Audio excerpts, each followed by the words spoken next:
Episode number 154 with John Arrage.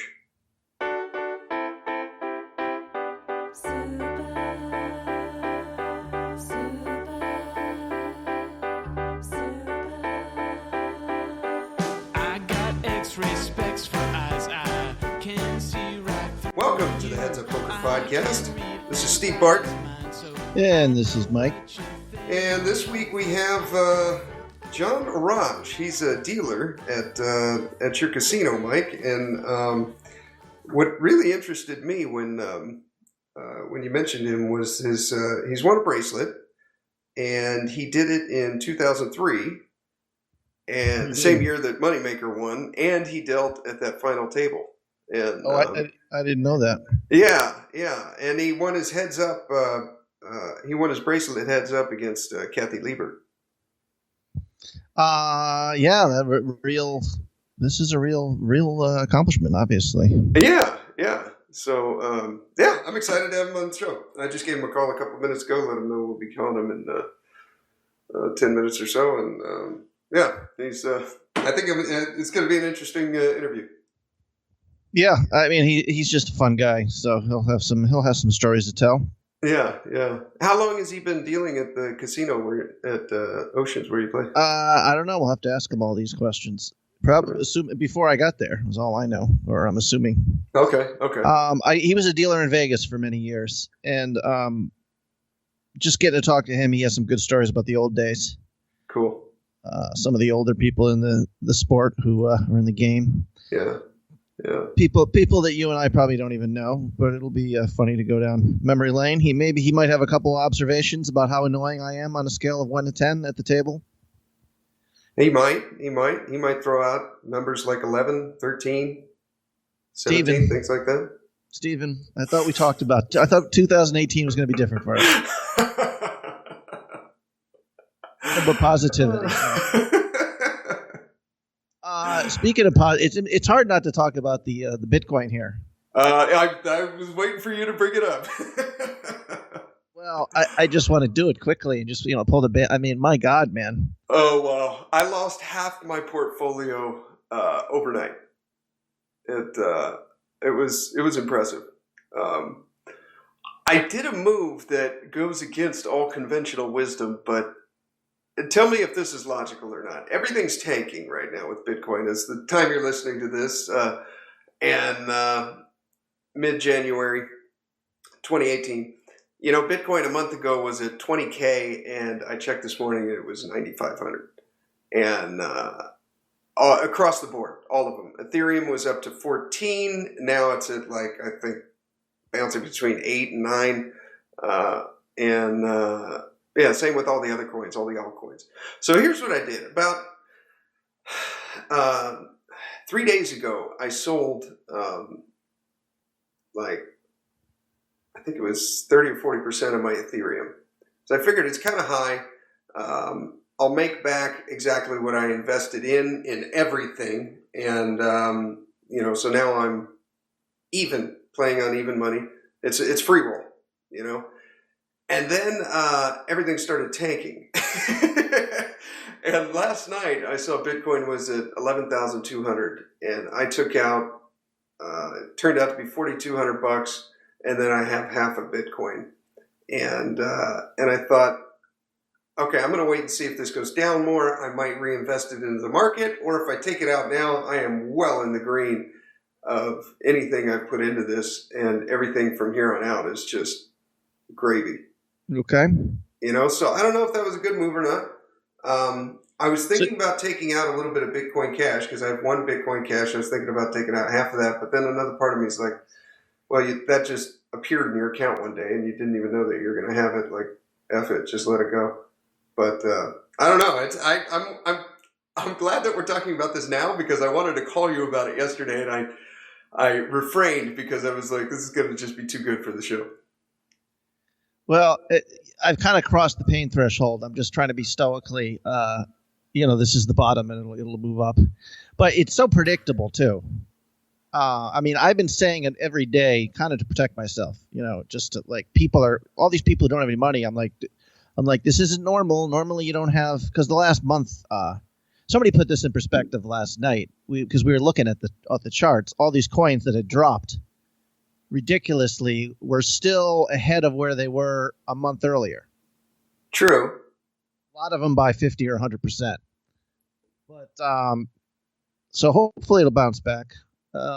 If it goes any lower, I mean, there'll be I don't know what the point is.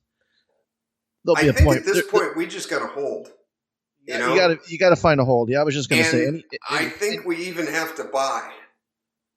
I started buying some more little altcoins, and man, they're so damn cheap. I bought some more Omizigo. I bought some more Neo. Yep. If this ain't the bottom, it's got to be freaking close. I would hope so. Well, I mean, with that being said, I could picture Bitcoin being at $3,000 in 2 weeks. Like, you know what I'm saying? I don't know. Well, we had on our Bitcoin expert. I'm sorry, I'm having a quick Mark. Yeah, Mark, and he said, well, I wouldn't be surprised by the end of the year if it's 5,000 or if it's 50,000. Yeah, so, exactly. Yeah. Somebody was using the economic theory. I don't. Basically, though, the chance of it going to zero, the top end is still much better. Yeah. Okay. It's not like you put 5,000 in a basketball game. You either win or lose it. Yeah. This is like you put 5,000 in a game. Okay, there's a chance you could lose. Most of it. Yeah. But there's a chance you could get a very high yield. So it's still probably a good gamble. But a lot of people thought yesterday when it dropped to 10K or just under 10K, and then it got back up over 11. Everyone's like, okay, it's hit the bottom. Now it's going to start to march up. Yeah. And then I woke up this morning and it was back down under 10K. Yeah. So long term, Steve, I thought it was sounds like when you sold the Ethereum, you got at it. But I think the answer now it was, well, especially you, Steve. This is not. This is just investment, speculation money. This isn't like rent money for you. No. For me, it's a different situation. If I can have 3 straight winning months at poker here, I'm not going to care about this. I'm not going to pay attention. But I only have to have like a very minimal skid in poker, and then this money is my bankroll, not an investment. I'll have to take it out, which would be horrible. Yeah. So I don't care if it takes 6 months to recover, as long as I'm doing okay in poker. I don't have to touch the money. Yeah. Yeah. If I have to pull it out, then it's awful. But yeah, I think your instinct is totally right. Right now is the time to be buying. Yes. And not trying to sell off and preserve, your small gains. I think I'm going to take that 4,200 and invest almost all of it back into buying. And maybe I'm catching it, like it hasn't hit the bottom yet, but I don't know how much longer I want to wait because prices are so damn good. Everything's just so cheap.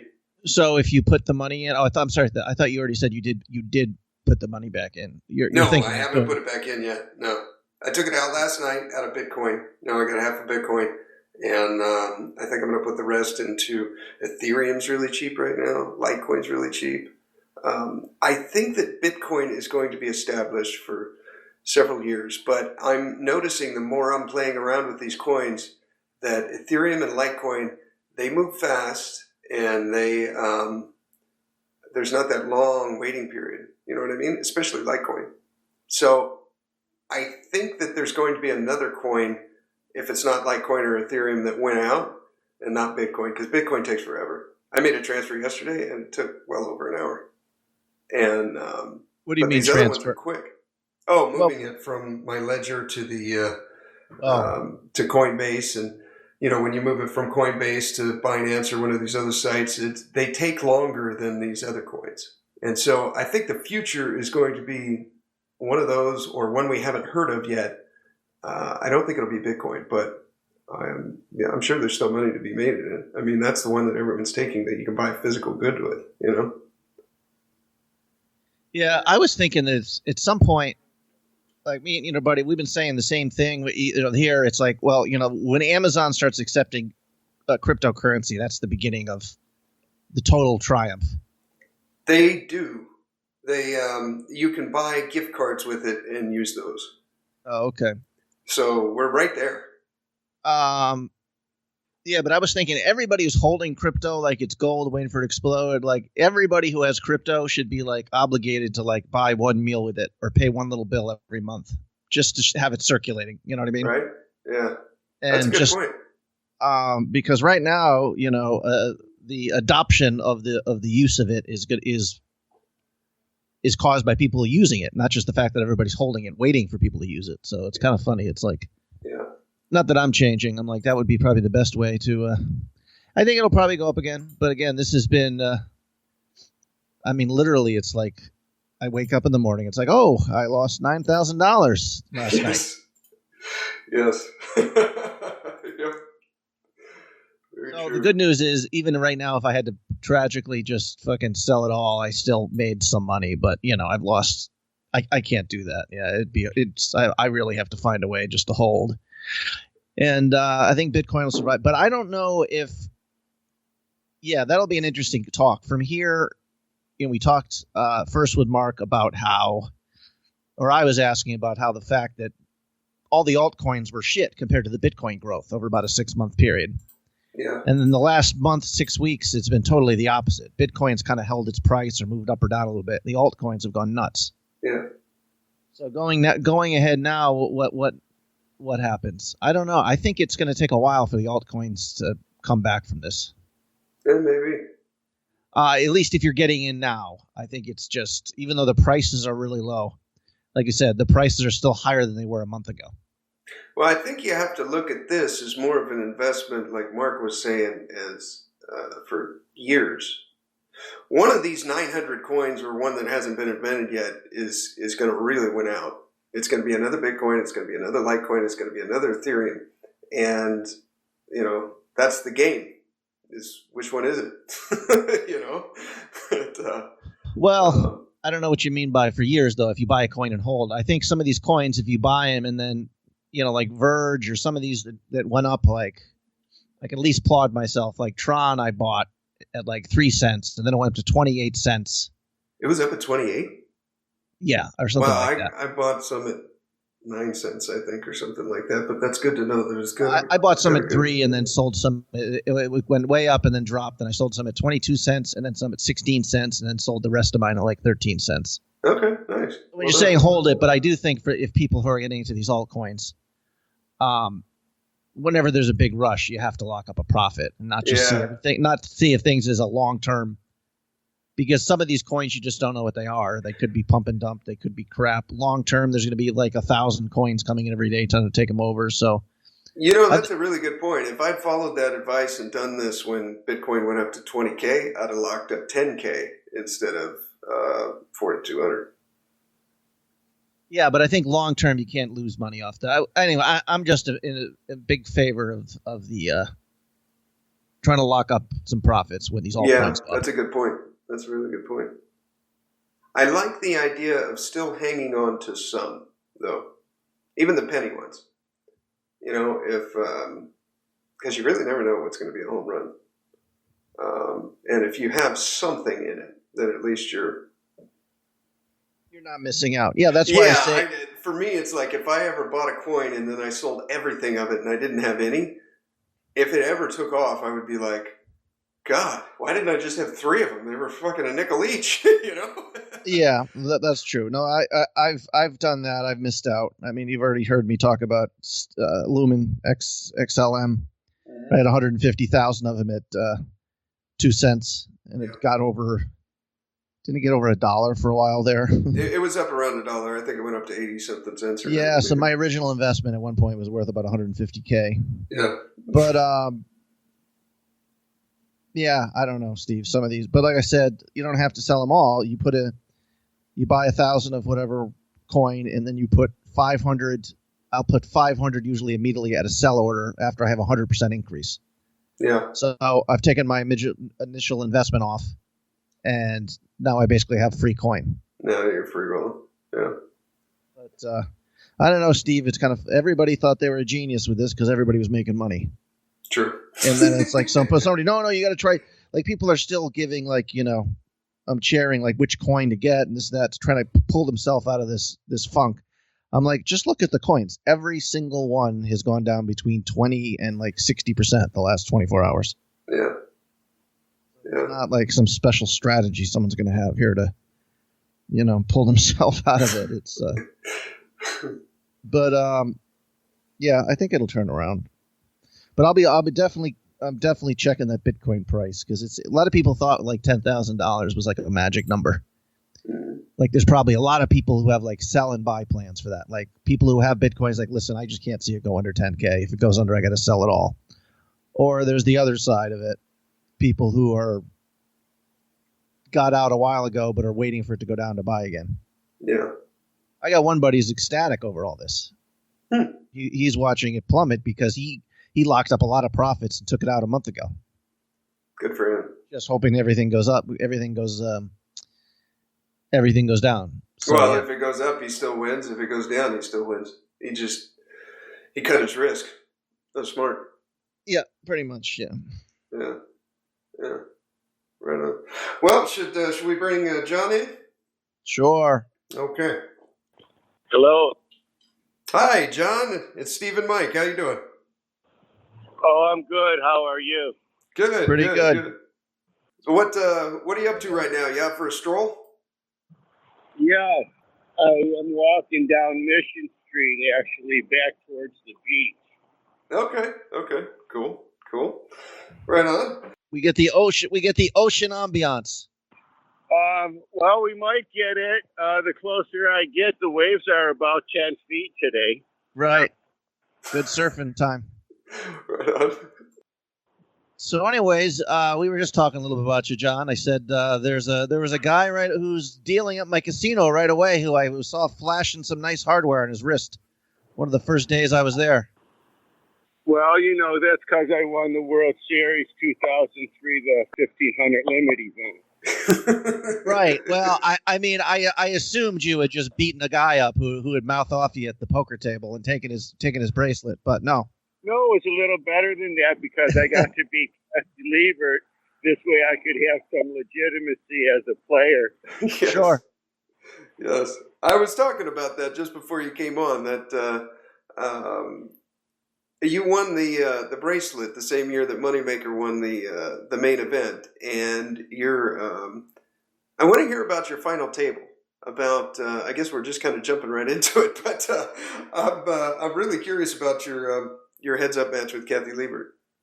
Well, when the final table started, actually, on the second day, it was 10 people instead of 9. So we really had 2 tables until we broke down to 9 players. Okay. And I only had 2 stacks of chips at the time, but I was very lucky because the very first hand I played, I had a pair of kings, and I doubled my stack. Nice. Even though it was limit, I had gone in, with all my money and won the hand. So that was really beautiful for me because now I got to sit a little comfortable using some strategy, hoping someone else got knocked out at the time. Yeah. You know what I mean? Yeah. And now this was a limit hold'em event, and 346 players. What day are you playing at the final table? Is it like day 3 or? It was day 2. Day 2. Okay. And then was the final table day 3, or did you just play through for 2 days straight? Yeah, just for the second day. Once we got down to 9 players, then we continued playing, and I think we might have played for maybe 12 hours that day until the end. Okay. Yeah. Cool. Can you walk us through it? Like, what was the experience like playing for 12 hours with 9 people? Well, for me, of course, I've never won, any amount of money that big or nothing. Maybe 10,000 or something, but never anything bigger than that. And I was just a regular guy working, so it was pretty exciting. And trying to use good strategy to let the other players knock each other out and stuff, and just trying to play really good poker to the point to where the guy sitting next to me at one time he had all the chips, and then he always was the guy on the button when I had the big blind. Well, after a few rounds, I had all the chips because for some odd reason he would have a big hand, but instead of not playing the hand, which I would have done, he kept playing his hands. And then, of course, the chips moved. You know what I mean? Yeah. But he wasn't using very good technology or technique, whatever you want to call it. You know what I mean? Right. He wasn't, especially for, he was a pro player too. I forget his name, Franco something like that. But I forget. He's a nice guy. And of course, we always kept high-fiving each other as somebody got knocked out, because every time someone got out, we doubled our prize money, right? Yeah. You know, it's amazing how the money is so nothing. For the ninth place guy, he got 7,000, but then the eighth gets 14, 7 gets 28, then 56, and so on. And there was, pretty big difference. So every time someone got knocked out, it was always a beautiful thing, Yeah, yeah. Can we go back? We don't have to go find out if you hooked up at your junior prom, but go back a little bit to where you grew up and how you ended up in Vegas as a poker dealer. Well, it was never a dream of mine, I'll tell you that. So I'm from Michigan, Southgate, Michigan, just a small city, and anyways, we used to play poker sometimes at our house on the weekends.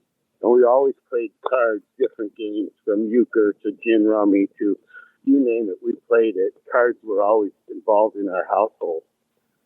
So my older brother, one day, he moved to Las Vegas, and that's how it really all started.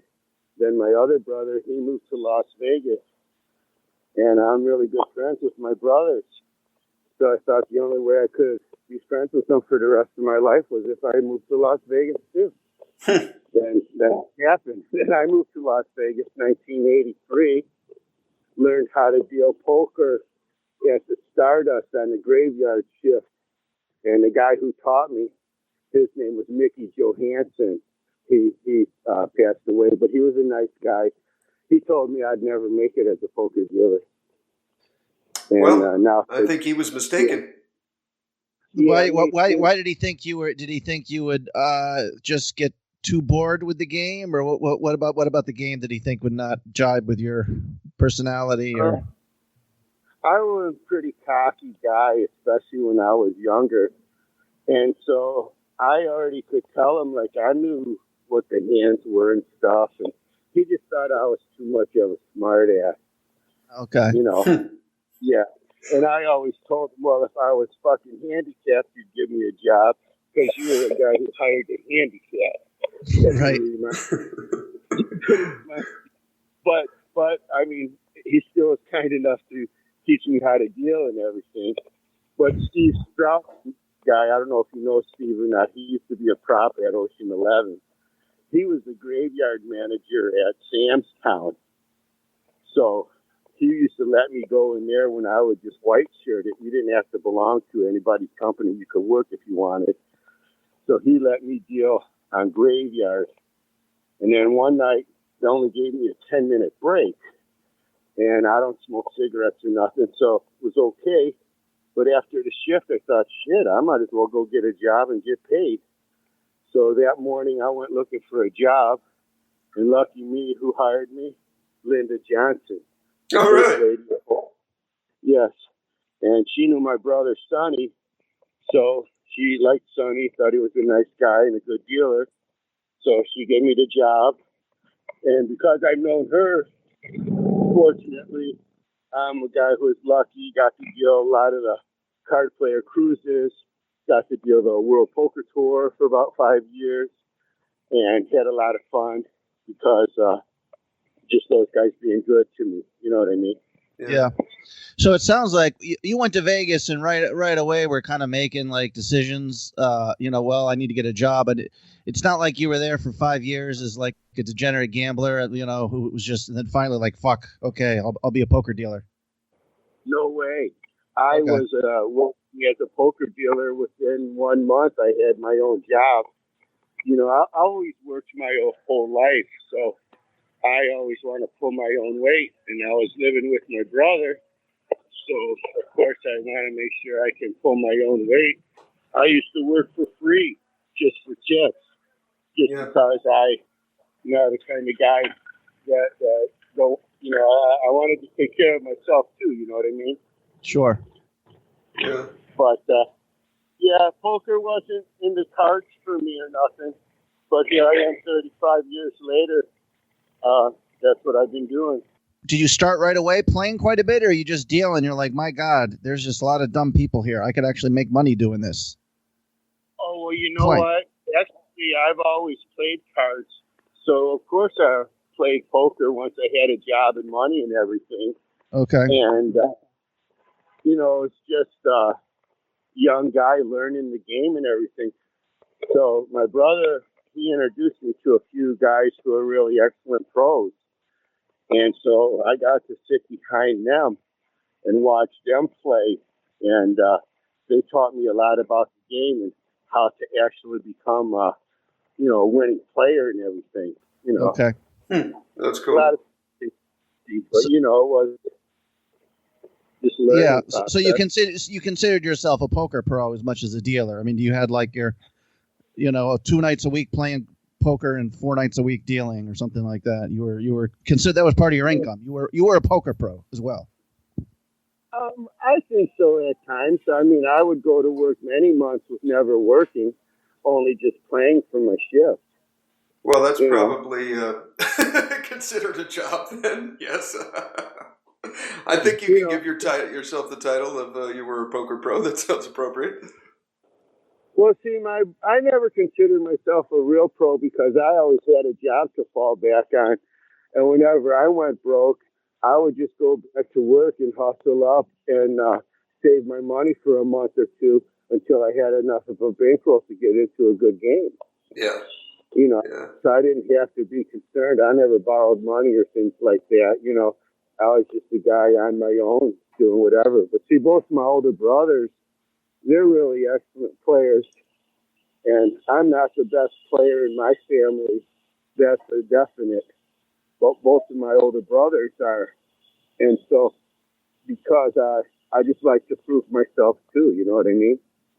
So I was a lucky guy. I've always been lucky though in cards, which is weird. My very first hand of poker ever at Fremont Street in Las Vegas, my first day ever in Las Vegas. My very first hand, I made 4 jacks in the 7-card stud game, and that qualified me into a tournament. And if I knew anything about poker strategy, I would have won that tournament, but instead I came in second. That's awesome. And then the script was written from there. If I knew more strategy at the time on to keep the chips, of course, and I would have won that tournament. But, you know, you live and learn, right? True. That's how you learn. That's how you learn. Yeah. Do you get, well, I mean, I guess we're going to ask probably the same question in different ways about like how poker's changed. Obviously, one of the biggest changes is it used to be limit hold'em was the big game. Now it's no limit, right? Yeah, but I call it baby no limit. I don't call it real no limit because it's limited no limit because you have a buy-in structure. So Okay. when we first dealt no limit games, we called it pushing a house, pushing a condo. Those pots were $50,000. You know what I mean? They Right. were big money. Nobody bought into the game for less than maybe 50, 100,000. The first day I ever met the guy at Bob Stupak, didn't have no clue who he was. He lost 3 hands within 5 minutes, 50,000 each hand. He stood up on the chair and he says, "My name's Bob Stupak. I'm a big asshole. But guess what, boys? This game's too small for me." And then he quit, table broke, and he started dealing. Yeah, and that was it. It was a 2-hit in the thing. But it was very funny. You know? But those were the type of games you dealt. You know what I mean? Right. Yeah. Oh, yeah. He was very funny that day because He'd lost 100,000 in two hands, 50,000 each hand. That was a rack of grape chips at the Horseshoe. So in the third hand, he wrote 50,000 on his forehead with a tissue. So I didn't know who the guy was or nothing. I was a rookie dealer. They told me to deal him in. So of course I did. And then he lost his tissue to somebody. Then he went through his little rant for, just being funny. But, I guess when you got that kind of money, it's different. But that's the difference in the no-limit games is what I'm getting at. They would bring in manila envelopes full of money. Bobby Baldwin, what's his name, Doyle Brunson, Johnny Chan, Chip Reese, all these guys, and they would play a big game at the Horseshoe, maybe before the Hall of Fame or the World Series. Okay. And we would deal those. Yeah. And they'd have big money. So one day I was dealing, and the guy says, "Hey, I got 70,000 under the chair. I hope I don't forget it." And it's like, wow, how much money do these guys have? You know what I mean? Yeah. You were not dealing 1-2 no limit. No baby. That didn't exist, right? You know what I mean? Because when you can buy in for $60, and you could have lost that in any limit game, $60, right? Yeah. I'm just saying in a hand. So how can you consider yourself a no limit player? I find it very humorous when people say stuff like that. You know what I mean? Oh, I'm only a no limit player. It's like, really, $60? So when I leave down 4,000, all you're like, unless I had a gunshot wound as well, you can't really say I've had a bad night at the tables. Not really. It's got to be. It's got to be something a little more dramatic. Really, I've that much before, and I'm a regular guy who's not a guy who's playing for a living and this and that. So to me, I know it hurts to lose the money. I've been in the shoes before, and I know it's fun winning the money too. But 4,000, as well as I do, that's not anything. Sure. So in terms of changes, do you think like if you're dealing a poker game 20 years ago, you had a sense that these are just some real cowboy gamblers with a lot on the line, where now if you're dealing even the bigger game at Oceans, and there's some $50,000 pots there, it's more like businessmen at work. Is that, you know what I mean? Yeah, it's changed to the idea they used to say it was drug money and stuff like this and that. So the players are all different. But back when I was into poker learning at the beginning, poker was more a taboo. People who played poker were more looked at as this, the low life of people Sure. who were do stuff like that. Not as though you were a nice person. Like today, Granny can come in the room and play poker, and they welcome her and they come on in, Granny. I know you're a good player. Yeah. Right. But everybody's playing poker today like it's something that you should be doing. Not before it was something that was more taboo-ish and mostly, low life, sneaky people were doing it. You know what I mean? Right. Yeah. Poker's changed completely. Yeah. And of course, with the limit and the no limit, now you can't even get in a limit game hardly. So I find that very strange because it's just as hard to play limit and be a good player. And as it is no limit, anybody can go all in anytime and hope. Right. Of course. Yeah. And how long, you said you started in 83 in Vegas? Yeah. And so when did you leave and come to California? Like how long were you dealing in Las Vegas? Well, I worked in Las Vegas from 1983 to 1999, first of all. Okay. Then in 1999, I moved here to Oceanside, and I worked here for 1 year. But I didn't really like it. Didn't live on the ocean or nothing, so I couldn't appreciate living here. Yeah. So I moved back to Las Vegas, and that's how good my boss was to me, Jim Albrecht. The day I told him I was moving back, he told me to be there by 3 o'clock and I could have my shift. Nice. So, Nice. Yeah, he was a great guy. I worked there for 15 years for him. So he always took care of me whenever I quit. Yeah. He just said, come on, Come on back. Yes. And then in 2003, I happened to get lucky, and I came in third place in the employee event. Yeah. And so then in 2003, when poker was pretty changing a lot, and people, even when Moneymaker won in 2003, they didn't even believe that was his name because it sounds too much like a computer made-up name, because computer poker then. Yeah, you had a great run there in 2003. You got that third place, and then you won your bracelet, and then Moneymaker won the series. I really want to hear about your heads-up match with Kathy Liebert. So I'm going to tease it here, John. First, I'm going to tell you guys about 64spades.com.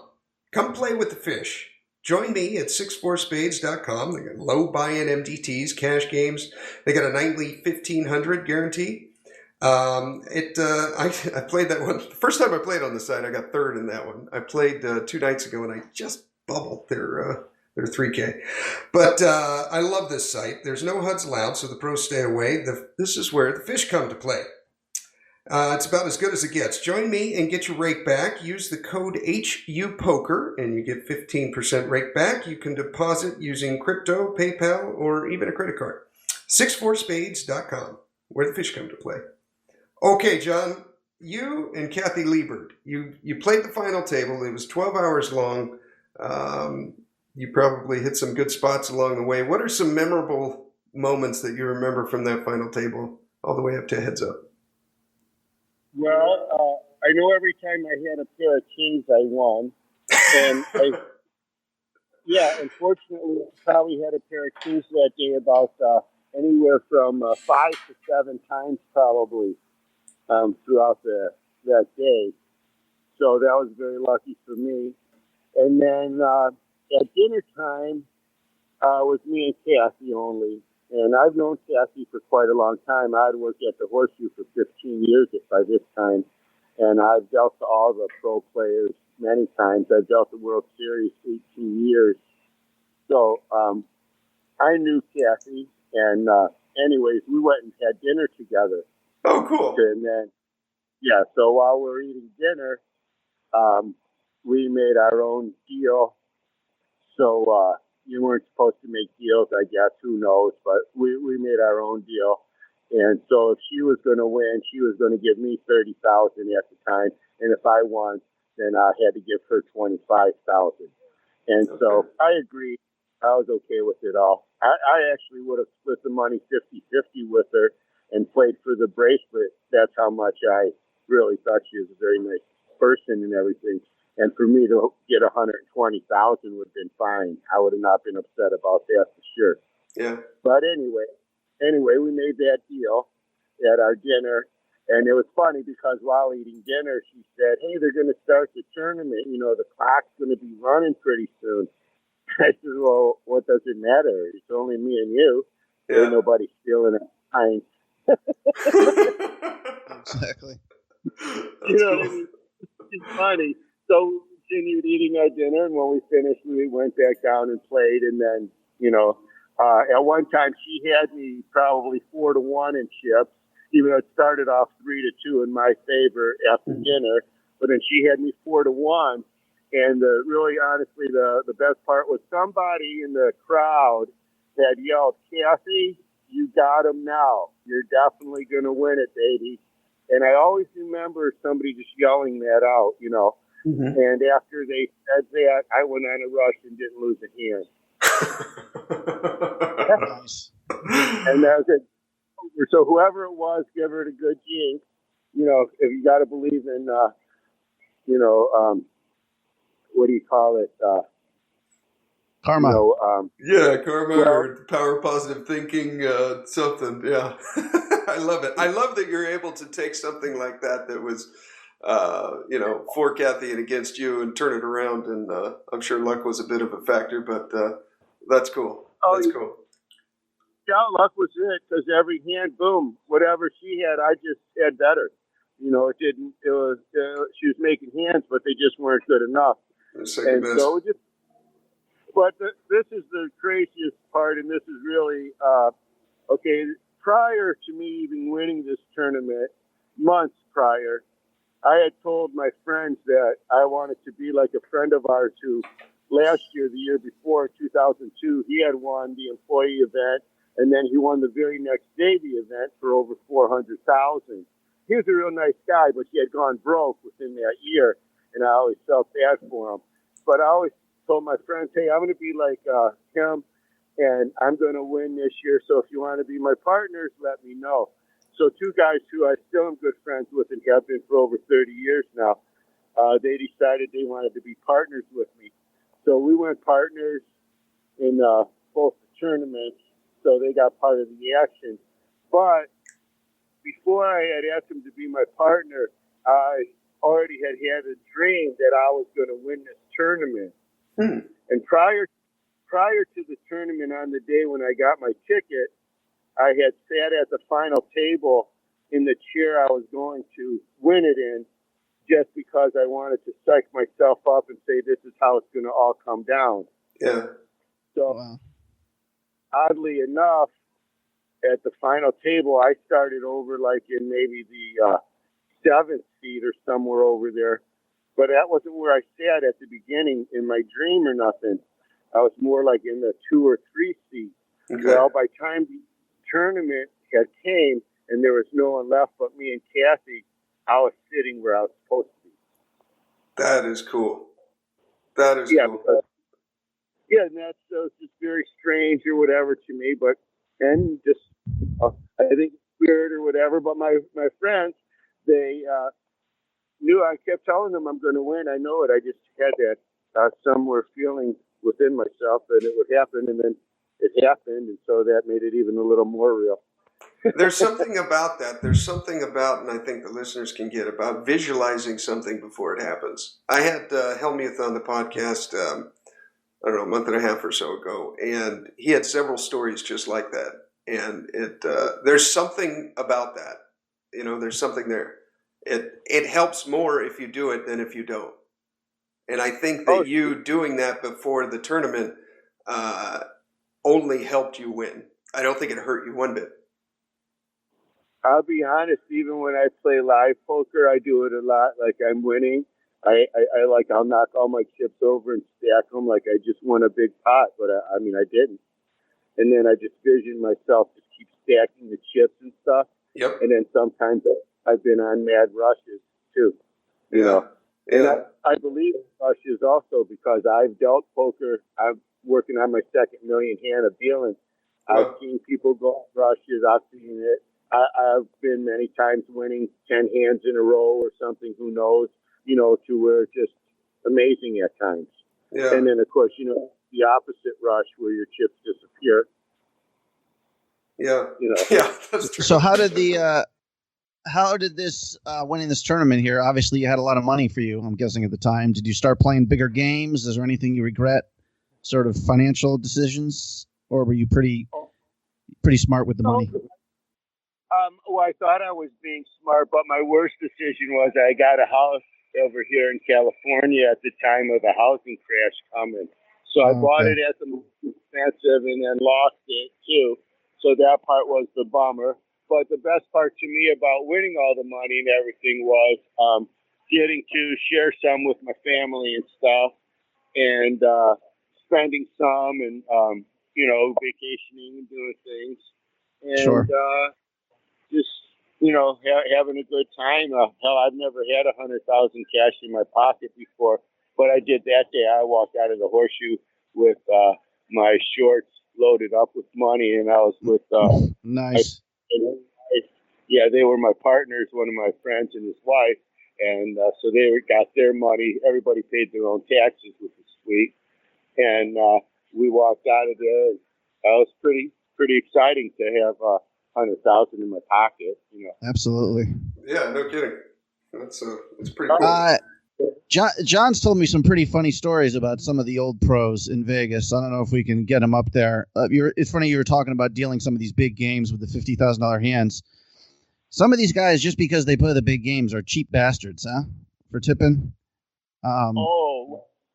You just quickly, the one story you told me, Eskimo Clark? He won, like you were dealing and he was up like 50,000 or something. Then your shift ended. You came back the next day and he asked if you could buy him breakfast. Oh story. He asked me if I could give him $20, and I told him, well, if you had kidded me last night, maybe I would give you something, but, I mean, you're a chintzy guy. Just like Sam Grizzle. Everybody knows him, another chintzy guy. I was leaving the Bellagio one day. He asked me for $2 for the valet. I almost, couldn't believe it that he would ask anybody for $1. I've dealt with him for many years, and he's the reason why they put in a percentage has to go to the dealers because of guys like him who would win a tournament and just completely stiff everybody. Wow, not even leave it anything? Oh, yeah, nothing, no way. That's why they got that rule put in. That was from guys like him who would win at the World Series and then just leave Zippo. Because that shit. Oh, yeah. But you know what? The truth of those guys are, though, is a lot of them are just flat broke. Sure, they're playing in a big game, but they owe $1 million to whoever, whatever, and I say whatever idiot is their backer, because I never could quite understand that, how you back these guys who are just degenerates, and super losers. They must get pumped up somewhere for you, I guess, but I don't know how you could get into owing millions, you know what I mean, or whatever it is. Yeah. Yeah. I know, okay, what's the guy's name? Scotty Wynn, right? Mm-hmm. Okay, me, Scotty Wynn, and another kid, his name, they called him Little Tommy, all right? I was 23 at the time. I don't even know if they were both old enough to be in the poker room or not. But they lived in the Todd Motel over there in Las Vegas. And we would be eating potatoes, green peppers, and onions for breakfast because nobody had any money. Yeah, but those two guys, they never worked. And then Scotty, of course, he became the world champion and stuff eventually. And so, he's like some poker guy or something. You know what I mean? But I remember, I'm just saying, I think it's funny because I remember when these guys had nothing also. You know what I mean? And, but they were determined to be poker, like Scotty. He was determined to be a poker guy. You know what I mean? And that's what he became. But I never had the drive or something like to say I wanted to just be a poker player only for a living. I don't know, but I do like winning money. That's for sure. My secret about poker is quit when you're ahead, and you'll be a winner. You don't have to play perfect. You know what I mean? What do you play now? You still play cards, right? What games do you play? Actually, I haven't played since the year 2010 regularly like I used to because there's just no more limit, and I don't really like the no limit that much. But if I play, I have to play no limit. There's no other, they don't give you any choice much, And I'm not really fond of no limit because, for an example, the other day I played a hand, and I had the ace queen of hearts. The board come a queen with the 5-6 of hearts. Well, I was up against the guy who had the jack 8 of hearts. Now, if I have to tell you any more, you get the rest of the story. Sure. Runner straight. 7-9, right? And it couldn't beat a heart, right? You know what I mean?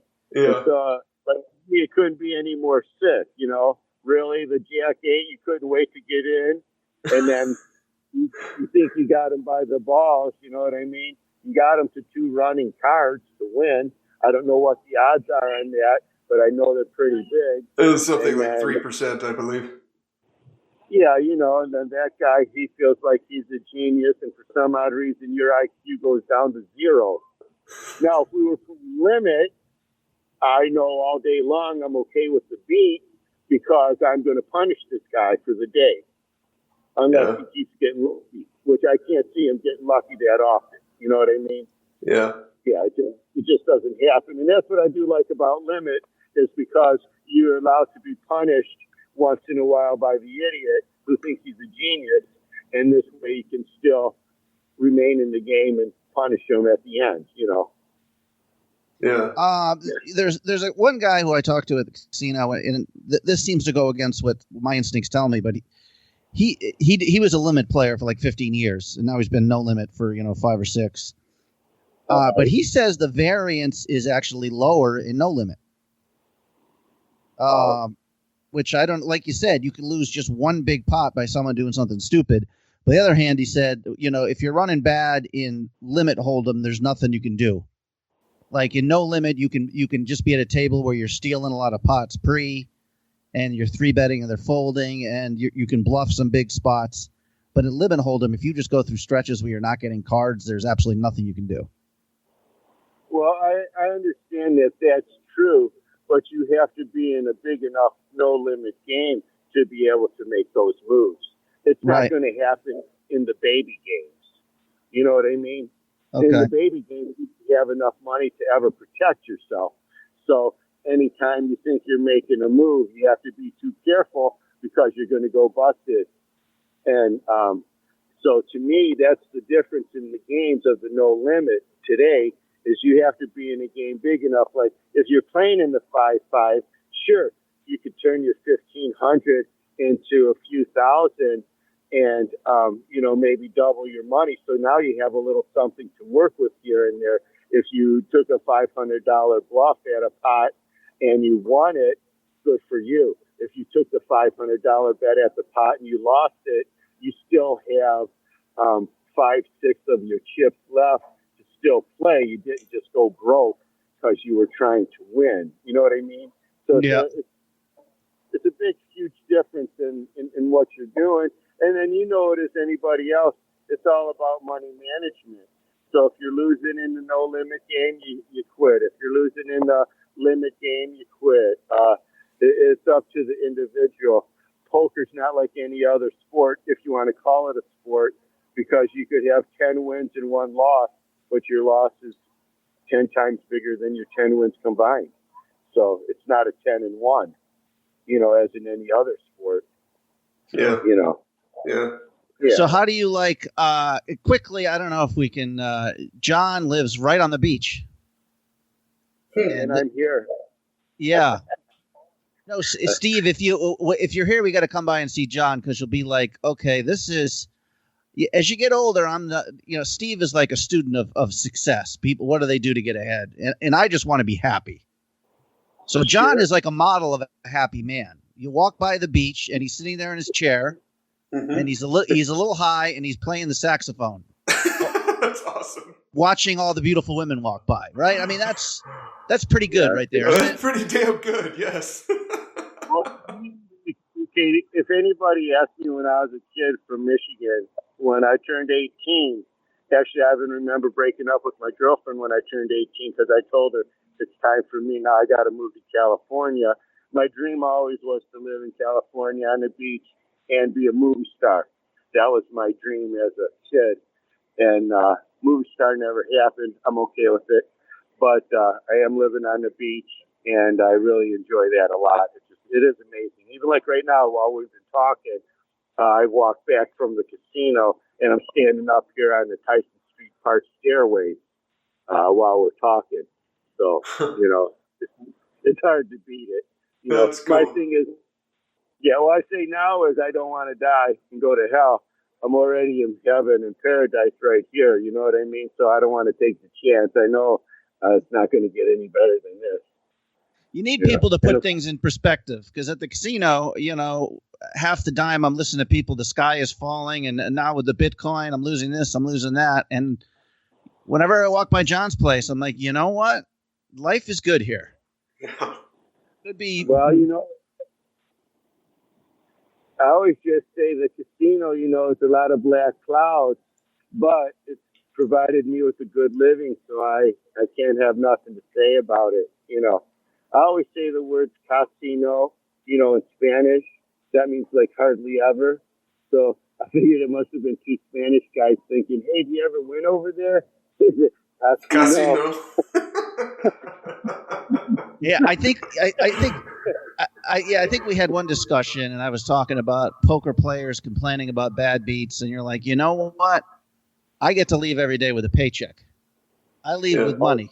You're almost saying sympathetically, these guys don't They've unnecessarily complicated their lives, all these guys, where you could go into this place and just make money each day and use that to enjoy life.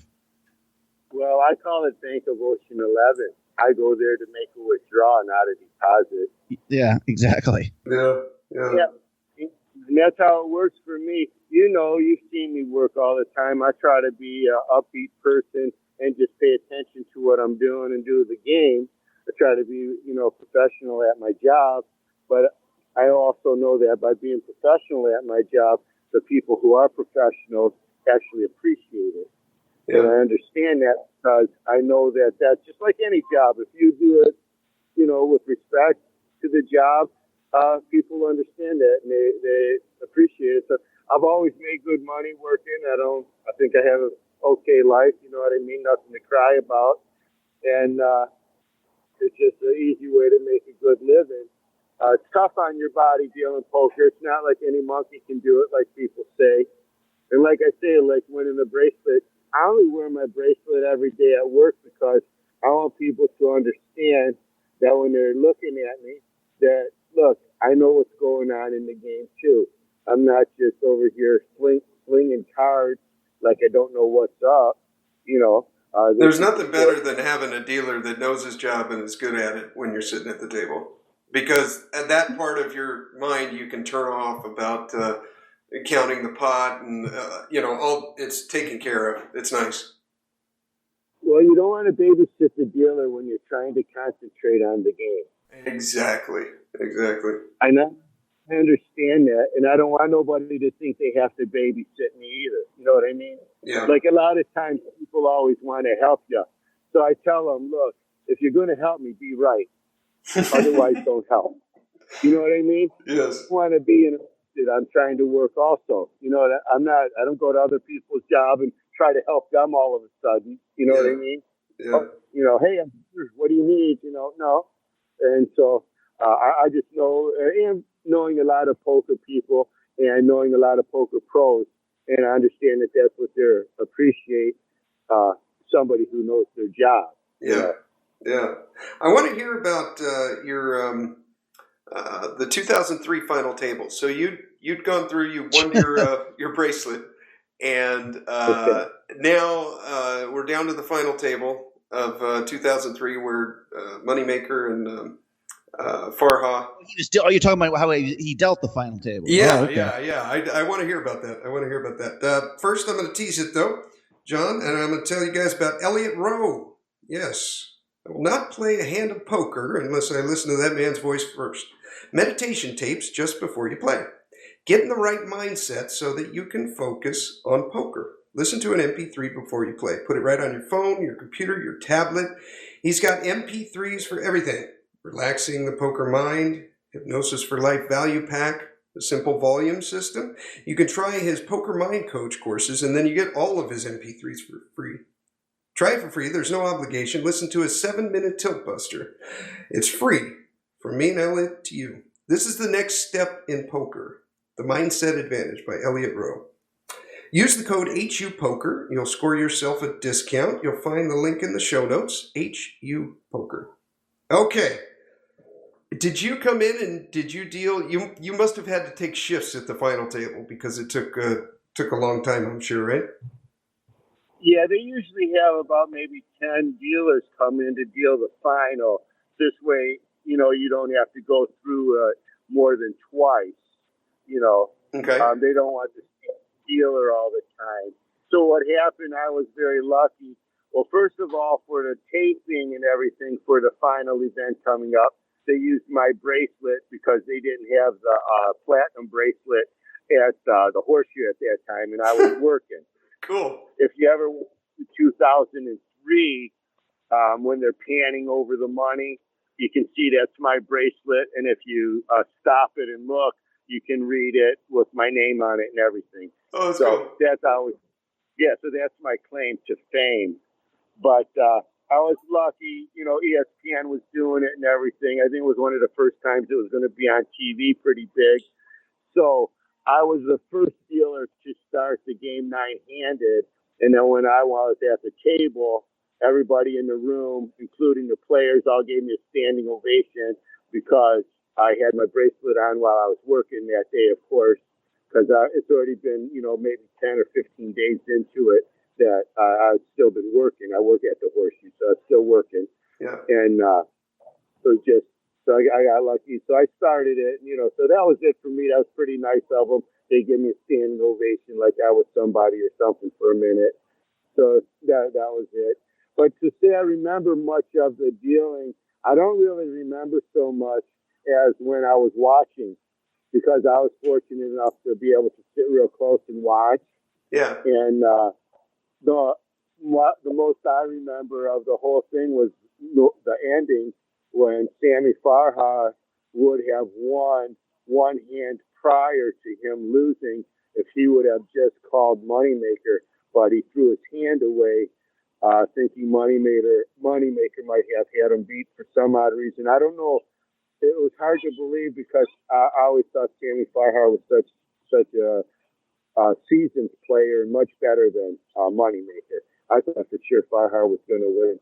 And anyways, on the very next hand was when it come down Jack 5-4. And then Farhar had the Jack 10 and Moneymaker had the 5-4. And then I believe a 4 or 5 came on the river. So Moneymaker ended up having a full house just to end the tournament. And that's how the 4-5 became the Moneymaker hand. Huh. Interesting. Yeah. I remember the bluff for sure. Yeah, that was the hand prior. It was like Moneymaker was representing some type of flush or something. I forget, but it was just amazing, because the crowd feel was like, even for me at the time, I thought for sure Sammy Farhar was going to call him, and didn't mean that I knew he was going to win it or not. But now that it was all over and that it was a bluff, then obviously he would have won it. Yeah. Yeah. That's cool. Yeah. Right. So what do you think? How do you like Ocean's 11? There's kind of interesting that I'm not going to say they've pit the employees against the players, but the management was they just changed the rake and changed a couple things, and they said, well, that's because the minimum wage went up. I thought that was kind of interesting. Yeah, I mean, that might legitimately be the reason. Well, I mean, math as good as me, so it's not a subject I want to really talk about, because if I finished talking about it, nobody would ever play casino poker. Right. Yeah. I mean, it wouldn't be good for me to talk about how the rake works. I would be too discouraging for anybody, and I know no new players. We break it down here sometimes. But anyways, there was 3 little changes made there, Steve. I can't remember if I talked about this last week. No. It used to be for the 5-5 players, the game I play, and we get free food. Yes. And now we don't. If we're there for 2 hours, we get like an $8 voucher for food. Okay. So, and if I'm there for 12 hours or something, then I'm only going to get 1 meal and probably pay for 2 of them.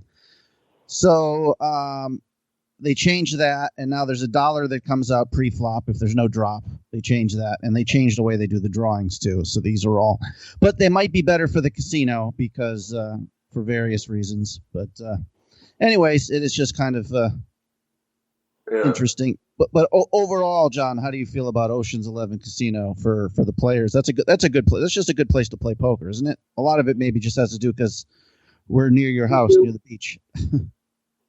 Besides, I have one red light to get to work. I mean, that's the simplest for me. But the players there are all really pretty nice. I've been working there now for 16 years, and I've come across a lot of nice people, just like how did I get to meet you? Same idea. And I make a good living. That's from all the good people that play there, not from the people who are, not, the stiffs or whatever you want to call them. I never think anybody's a stiff in the poker room because I go in with nothing and come out with something. And all the money people brought it there, I didn't bring any. So that's my attitude towards the job. So for the guy who thinks he stiffed me all day, I just tell him, well, did you lose 200 today? Because that's what I made. And you have a good day. So, what I mean? So I don't believe in that. But Ocean 11, very nice people. Food very good. Games are usually pretty good games. So I have no complaint with it. It's a little bummer to me sometimes because at one time I believed personally that we were like the best card room I've ever worked at. And right now things are changing. It's still a really good place. Don't get me wrong there. But I know they could do things to be a lot more kinder to the players. You know what I mean? Right. But you got to realize I worked for Mr. Binion, and Mr. Binion, he was the kindest guy ever, the most generous person. I watched him walk around the casino every day and give people money so they could play at his machines. When you walked in the Horseshoe, you said, I'm with 10 people. And they said, what's your last name? And they wrote a comp for 10. There's no questions asked ever. You know, if you needed a carton of cigarettes back when people smoked, whatever you needed, you got it. I'm just saying, it was very amazing. And our poker room was full every single day. Huh. You know. That's cool. Yeah.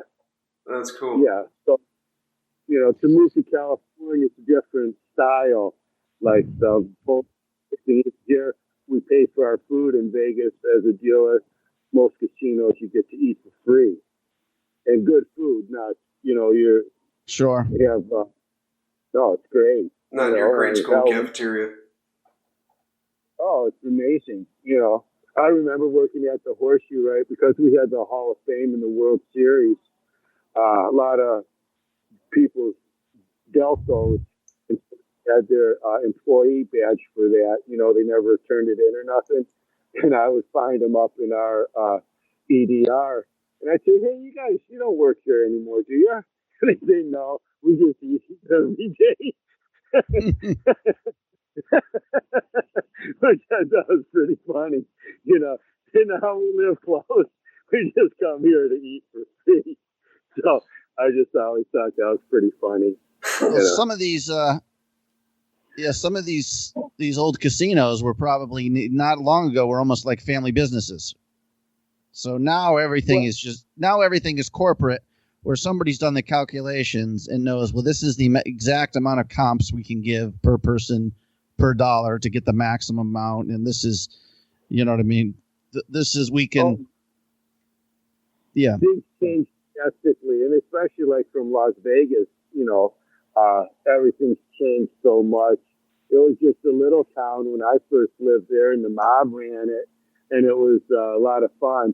You know, you could go out and tip a few people here and there, $10, $20, go to a show, have the best meal you ever had in your life, and everything maybe cost you $50 for the night in tips. You know what I mean? Yeah. And today, forget it. You know, the maitre d', he don't even have a pocket on his jacket anymore. Yeah. Right. Yeah.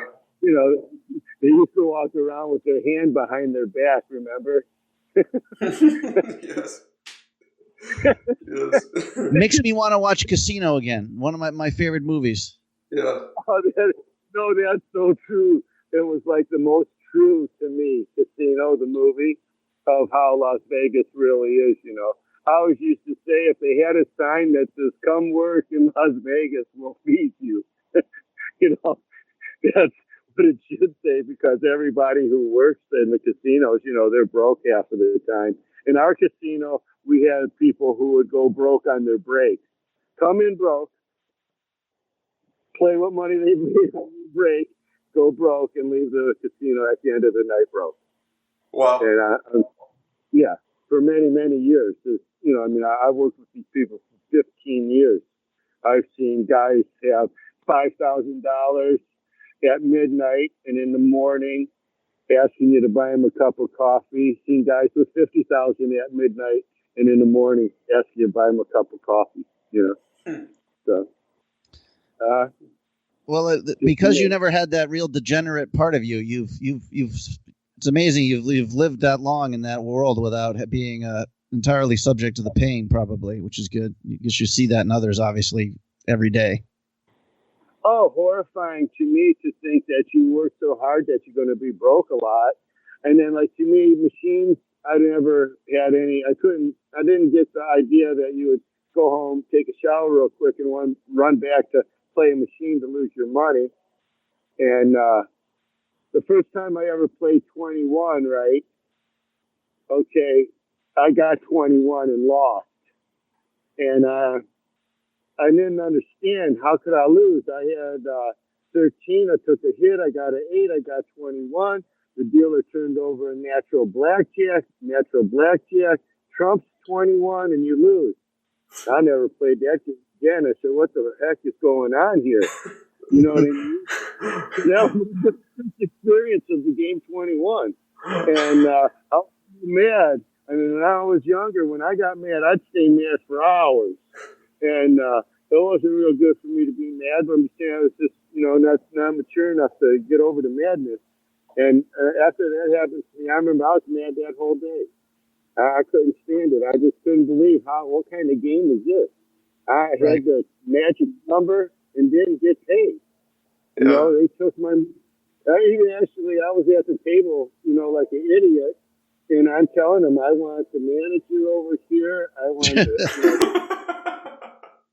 That's probably the best thing that could have ever happened to you at the first gamble session that you had. Oh, it was. In all honesty, it turned out to be that it was, because I never played in the pit ever or nothing.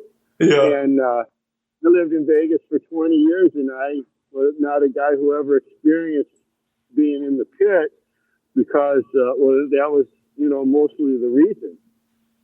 Yeah, that $20 loss or whatever it was probably the best $20 you've ever spent because it kept you from losing thousands.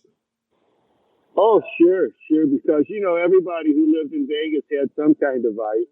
Yeah, yeah, exactly, and that's an easy one to have out there. But cool. Well, thank you for coming on, John. This was a lot of fun. All right, well, I appreciate it. You guys have a good day, and anytime you can stop by. I'm at the 214 on the Strand. So absolutely.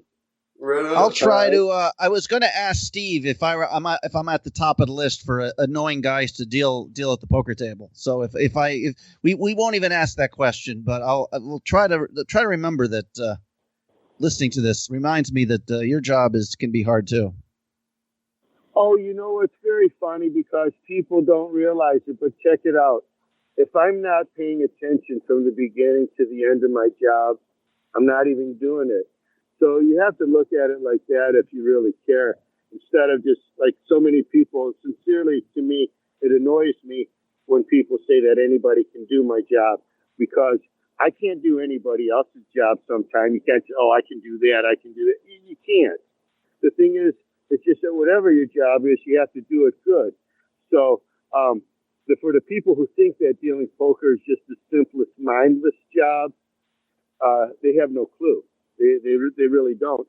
The minute I'm not paying attention to the game, what's going to happen to the game? You guys know, you're pros. Yeah. You know what I mean? You have to be locked into every hand, and after a while, you can kind of, as much as I hate to admit it, but I kind of sometimes I'll take mental breaks and just not pay attention to the table unless I get a hand, and you don't have that option. Oh, yeah, no way. No way. For the guy who ever tells you sometimes when you're working and they say, hey, you're not paying attention. It's like, that's all I am doing. For 8 hours. That's my job.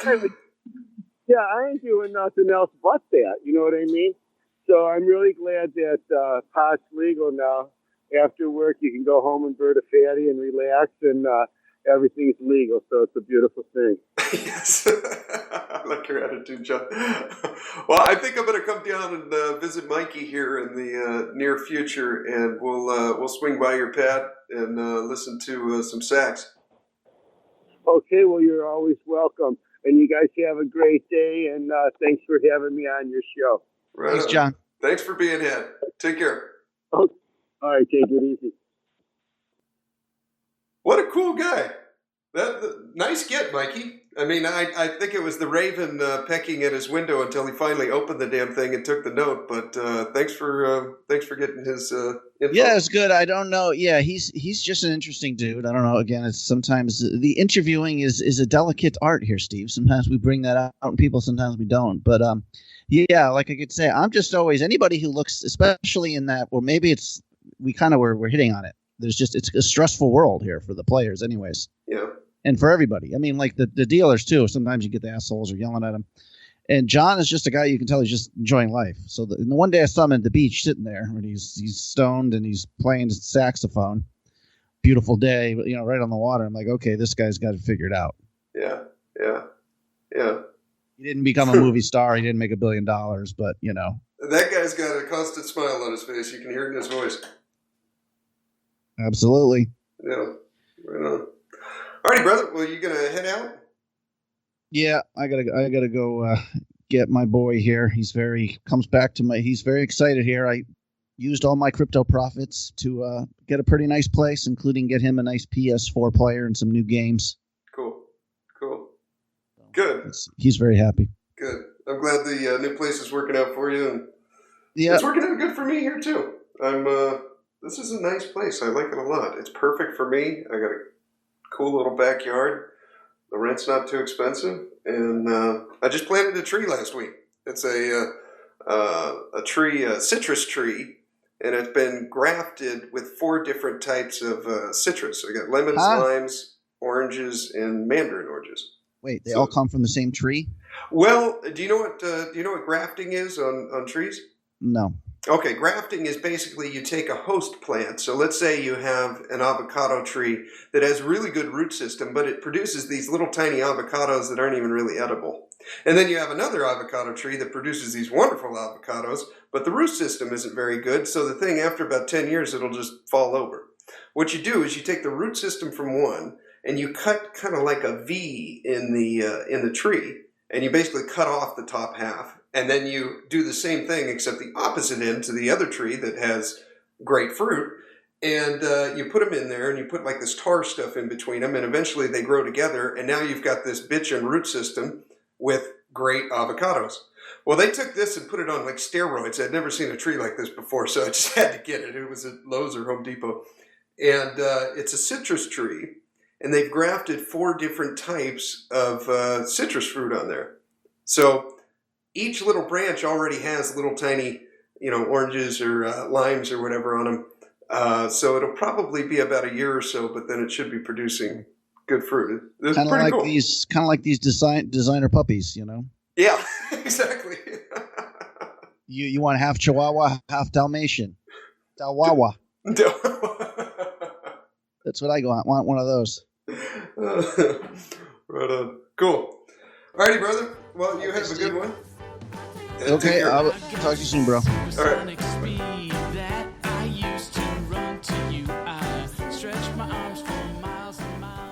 Well, Mike had to go pick up Jonah, so I'm going to move on to the strategy section here. It's been about 48 hours since I recorded that first part of the podcast, and since then, I did what I said I was going to do, and I started buying some digital currency when the market was down, and lo and behold, after 48 hours, it's gone up. So that was a good decision. I've since sold a little bit of them that I made the profit on, and yeah, it's a fun game. I love it. But okay, so this strategy section is, I did a study session with Doug after I recorded that night 2 days ago.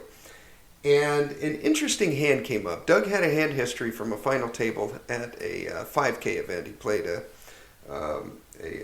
5K guaranteed on Ignition. And we watched from the final table down to heads up. This is the third hand from heads up. And both stacks are pretty deep, especially at a Ignition final table. People weren't playing ICM too well, and they busted pretty quick. So, Hero, we are in the big blind, and we have ace of clubs, 8 of clubs, and we have 108 big blinds. I'm going to deal in big blinds in this section because stack sizes are like hundreds of thousands, so I think this will keep it less confusing. So we've got 108 big blinds. Villain is on the button, so he's in the small blind. And he has 73 big blinds. So we've got Villain covered. We're playing for 73 big blinds effective. Button opens to 2 big blinds. So he min raises on the button. Hero elects to 3-bet with ace-8 of clubs. He 3-bets to 6 big blinds. So this right here, I was talking with Doug about this, and I think I like a call here with ace-8 of clubs a little bit more than a 3-bet.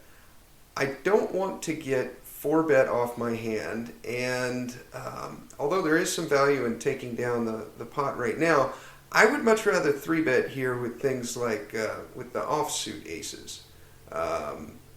Maybe continue with 3-betting with some of the value hands like ace 10 suited,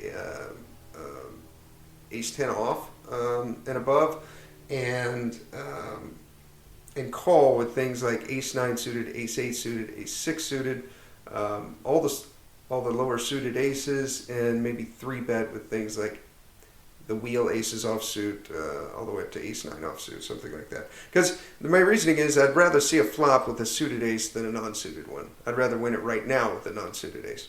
But Hero 3-bets, he makes it 6 big blinds, and the button calls. So we go to the flop. We're going to be out of position for the rest of the hand. We go to the flop. There's 13.3 big blinds in the pot, and effective stacks are about 67 big blinds. Okay? We go to the flop, and having ace-8 of clubs, the flop is wonderful. It is the king of spades, 8 of diamonds, 8 of hearts. So we flop the world heads up. Now keep in mind that flopping top pair heads up is similar to flopping a set in a 9-handed game. It's extremely strong. So flopping the world like this is very, very strong heads up. Alrighty, it's on us, okay? And so into a pot of 13 big blinds, Hero elects to bet 4 big blinds. So he bets a little bit less than third pot, and button calls. At this point, what do we put button on? If he's calling less than a third here, I think he's calling here with all kings. He's calling, if he happen to have the last 8, I think he's calling there. He could be calling with pairs lower than an 8, just hoping we're betting ace high. I think he's calling with 9s, 10s, and jacks, and maybe even some ace high hands that are like that have backdoor flush draws. He could be calling with things like 9, 10 that have a backdoor flush draw in them. I think that's about it. Okay, so button calls are for big blind C-bet. We've got 20 big blinds in the pot now, and we go to the turn. And the turn is the 7 of diamonds. So the board now is king 8, 8, 7. We've got a diamond draw out there now. And Doug's reasoning here, he said, I wanted to go a little bit bigger. The board is a little bit more wet now. It's putting up a flush draw, and if he called the flop bet, we'll see what he does on the turn here. I think he's trying to get value from a king, which I think is good. And I think some hands that he could get value from are 9s, 10s, and jacks as well. Queens, we pretty much took out of his range because he's probably 4-betting those pre-flop. But the kings in his range, I think, here are king, queen, king, jack, king 10, and king 9 suited, and then probably king, queen off, king, jack off, and king 10 off. A side note, if he did call the flop with under pairs, like 7s, 6s, and 5s, 7's now just made a boat. Okay, so Hero into 20 big blinds, he bets 12. Button calls 12. So when the button calls here, calling 12 big blinds, we got 55 bigs behind effective. And the pot now is 44 big blinds. So we have a little bit more than a pot size bet behind, and the river here is the king of clubs. So the final board is king, king, 8, 8, 7. Flush draws all missed, or the only flush draw that was out there missed, and it's on Hero. Doug said at this point, he said, I think he's like, this is just the worst river ever, and I think he's probably right.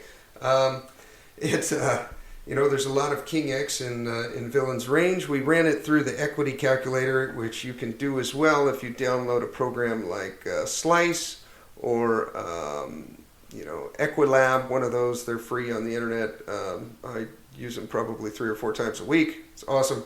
You can plug all these in, and you can find out how many combinations of each hand that could be in Villain's range has, and it'll tell you right off the bat.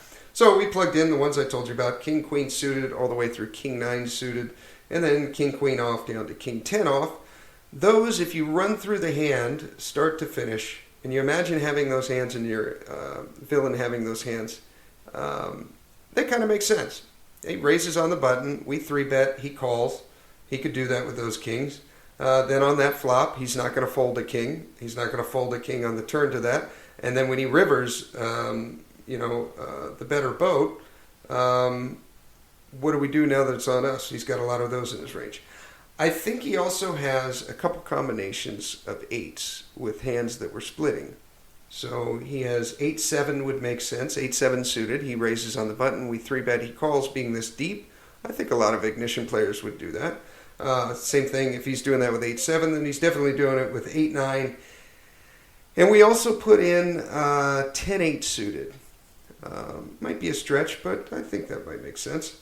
And then this is where we kind of differed on our strategy. We spent about, I recorded it and I watched it, and we spent about 25 or 30 minutes on this one hand. And I was suggesting that when we plug this range in here, Villain on the river, we check the river, and Villain bets 18 big blinds into 44. So what that works out to as far as the math is we're getting 3.4 to 1, which means that if we call here, we need to be good 23% of the time, which is not a lot. So you have to look at this as like you're calling here knowing that you're going to lose 3 out of 4 times. But if you can win any more than that, then you make money by calling on this hand. Okay? So 70, if we called and we lost 77% of the time, we would break even. If we called and we lost any less than that, then we win. Okay? Now, if we can throw some hands into his range here, I suggested 9s, 10s, and jacks. Let's replay the action. Okay? So, but imagine Villain has pocket 9s, pocket 10s, or pocket jacks. He raises on the button, same sizing he always does a min raise. Hero 3-bets.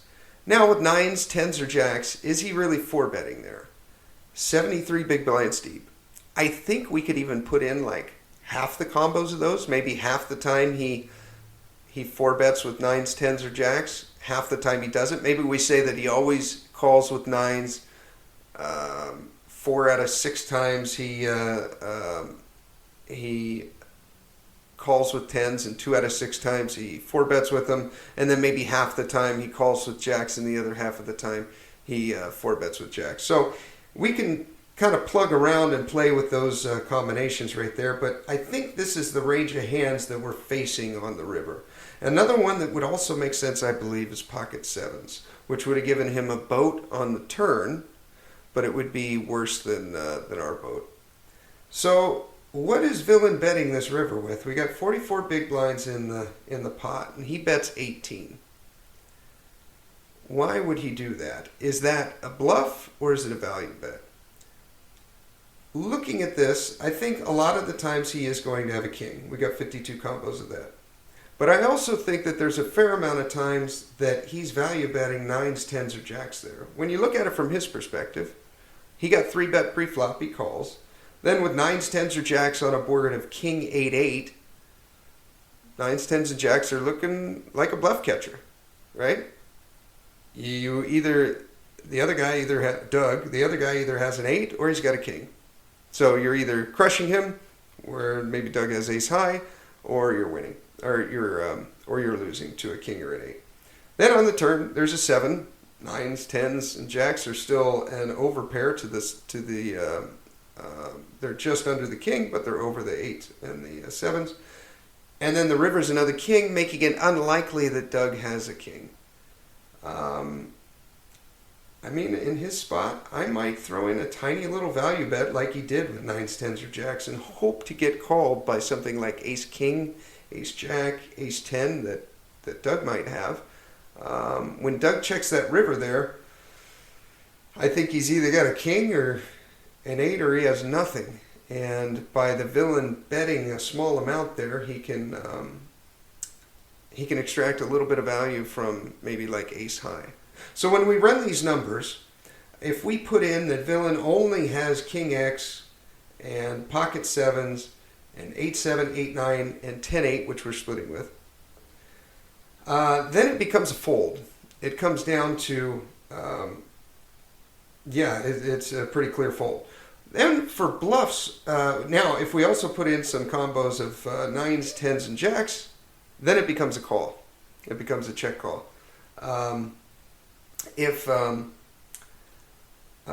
we've got some bluffs in there, I think some hands that might make sense that would call the flop would be something like backdoor flush draw aces, right? So if he had, on the flop we had a spade, a diamond, and a heart. If he had something like I don't know, ace 3 of hearts or ace 3 of diamonds or ace 3 of spades, that might call one small less than a third pot bet. Right? Now, when the 7 of diamonds comes on the turn, villain may call only with his diamond draws on the bigger bet on the turn. So now we've got several combos of ace X of diamonds, and those would be, let's see, I'm pulling them up right now, those would be ace 2 suited through ace 6 suited of diamonds. He can't have ace 7 or ace 8 of diamonds because those are already on the board. And then ace 9 suited through ace queen suited of diamonds. So all this adds up to an extra 9 combos, which tips it just in the favor of a call. If you add in those pairs, the 9s, 10s, and jacks, that makes it a slam dunk call. If you don't, it's very, very close. So I think I would have called here. And after analyzing it with Doug, I think he would have as well. I'm not totally sure that I convinced him, but I think I was pretty damn close. But if you add in all combos of 9s, 10s, and jacks, this just becomes a slam dunk call. We need 23%. That would actually give us 50. If we took out jacks, let's just say he's going to 4-bet those. It's still a really clear call. It's 45%. We only need 23. I don't know. I think heads up is fun and it's interesting because it's pattern recognition. It's finding patterns that the guy is using and trying to counteract that. And I love it. Heads up is a lot of fun. So, if you want to learn more about heads up and tournament play and final tables, Tournament Poker Edge is the place to go. Doug and I met on Tournament Poker Edge, and we're now study partners along with a group of other guys that are from Tournament Poker Edge. I love the site, watch the videos every single day, and it's just an awesome, awesome training site. If you're really serious about tournaments, you got to join. It's cheap. It comes down to, I think it was something like 40 cents a day or whatever if you use the coupon codes. So use the coupon code HUP month, HUP quarter, HUP year. You can get yourself a discount that will continue for infinity as long as you're on the site. So join TPE. You can find the link in the show notes. It'll take you straight there, or go to tournamentpokeredge.com. This has been a fun episode for me. I learned a lot from John, and it was kind of neat to have him take us back in history to what it was like before at least I got in the game, and I imagine most of you. For all things poker, go to headsuppoker.poker, and thank you for tuning in. Here is your weekly motivational speech. I think sometimes we make things so complicated, but it's the simple things that keep most people back. I think naturally we get up, not everybody, but if when you're lying in bed, a lot of times you'll think about, oh man, I don't feel like going to work, and you can rehearse the problems, or you can rehearse what happened yesterday, and it starts right at the beginning of the day. So that's why I think it's so important when you first get out of bed in the morning, find something to be grateful for. You know, you may not feel perfectly well, but you've got your family. You don't have your job, but you got a great place to live. You got some friends. So you start the day off, you know, you set the tone right at the beginning of the day, before you check the stock report, before you check the weather. When you wake up in the morning, the birds are chirping, you feel great, you feel like taking on the world. Those are the days, you know, anyone can go get after it. But when it's raining and you don't feel good, those are the days that you have to find the energy to attack the day. That separates you from the other people. You get up in the morning, you're in the shower, you're driving to work saying, you know what, Lord, thank you, I'm strong. I make good decisions. It's not magic, but those words go out of our mouth and they come right back into our own ears. They start to change our own self-image. And this is not magic, but you go around saying all day, I'm blessed, I'm beautiful, I'm talented, I'm valuable, I'm creative, I'm disciplined. That's doing something on the inside of you. How you start your day is how you start the rest of your life. And day by day, when you're consistent, doing the same thing over and over to lead to growth, it will change everything about your life.